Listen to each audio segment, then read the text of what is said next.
what you are. I will always be with you. At the dawn of the 1970s, they were poised to be the next big thing. Badfinger, you. Knock down the old gray wall. Badfinger were handpicked for stardom by the Fab Four themselves. They had everything going that would make them a monster group. Paul McCartney penned their first big hit. If you want it, here it is. Harmony, come and get it. Sonny, if you want it, here it is. They raised hopes with 4 quick top 10 hits, but Badfinger wasn't bound for glory. Yes, I got what I deserve. Just seeing the band had a black cloud over them. Their songs made millions, but bad management kept them starving artists. They were shoveling it in at one end and getting dealt out their share with the tweezers at the other end. You're getting you know that, don't you? I remember finding out about you. As their business nightmare wore on, their music went unreleased and unheard. He was gone. You couldn't go get it. You couldn't get it. That was the death knell for the band right there. Looking out of my lonely gloom. Badfinger was doomed, and their leading voice was driven to despair. He was stifled mentally, financially, creatively, and took his life. Man, you know, no need.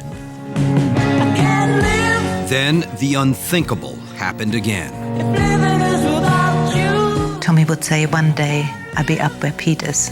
It's a better place than down here. He says, I'm going to kill myself. I can't live. I'm going to kill myself. I'm going to do it tonight. What can I do? When we lost Badfinger, I think we lost innocence. Say, Badfinger is basically the classic rags to riches story with a Shakespearean ending. It was their dream, and then it was just taken away from them. It was such a tragedy. True rock and roll tragedy.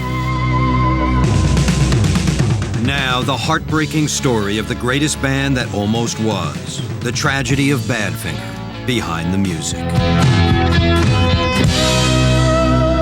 Starr, Pete. Pete. You're Tom. Tom. Stoned. And you are Mike. So this is Stoned and Mike and the rest of the boys, the Badfinger. In 1970, as their power pop harmonies soared up the charts, no rock and roll band had a more promising future than Badfinger. I remember holding you while you sleep. But 5 short years after their first hit, Badfinger's bright hopes were crushed by bad management, betrayal, silence, and suicide. Looking out of my lonely gloom, day after day. The story of Badfinger is a tragic drama set to music, beautiful music. I give my love to you. You usually end up writing about what's happening to you and how you feel at that particular time in life. So if you're in a bit of a downer stage in life, you get downer songs, and if you're really bubbling over, you get good old happy rockers. You're taking all my money and I get you thinking funny, but I don't. My, always running right. As rock music made its transition from the 1960s to the 70s, a new British quartet were being hailed as the next Beatles. As the first group signed to the Beatles' own label, Badfinger were the heirs apparent in rock's royal court. I loved the Beatles. I thought they were great. I didn't think there was anybody better. And they were so great, and then to be around them. It was Alice in Wonderland for us. Come on. But Pete Ham, Tom Evans, Mike Gibbins, and Joey Molland were not fated for superstardom. They were talented, they were blessed, but they were doomed. Sad story. Great people, and a sad ending. Badfinger's sad story began in the early 1960s with a young band from Wales called the Iveys. Badfinger originated as the Iveys. They lived in a small town called Swansea. It was a port city, and many of the bands played there. It was a bit like a little Liverpool. We covered like black American music, like Motown Stacks and all that good stuff, you know.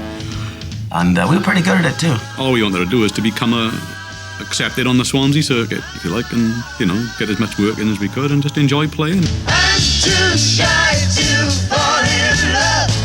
In 1966, 19-year-old band leader Pete Ham and his teenage bandmates Jenkins, Mike Gibbins, and Ron Griffiths caught the attention of manager Bill Collins, who brought the Iveys to London. I said, now look, I can't promise you lads anything except blood, sweat and tears. He always told us, I will not be a manager, I will be one of the band, so to speak, but not play. I'll just guide you. He wasn't a manager at all. If you're going to run a band's affairs, you've got to be a businessman, and Bill wasn't a businessman. Collins moved the four Iveys into his house at 7 Park Avenue in the London neighborhood of Golders Green. There, Collins encouraged the boys to focus on songwriting. Pete Ham didn't have to be pushed.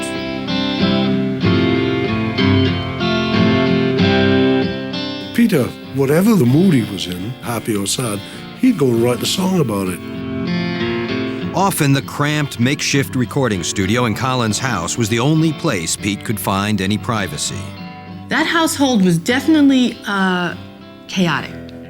Everybody lived there. All the roadies and their girlfriends. People crashing as well in the living room. You know, you'd get up in the morning, there'd be 6 bodies on the floor, these people you didn't know. By '67, after a chaotic year of gigging in clubs, it was clear that Jenkins didn't share the rest of the band's work ethic. Di was more interested in the dames, and he was politely asked if he'd step down.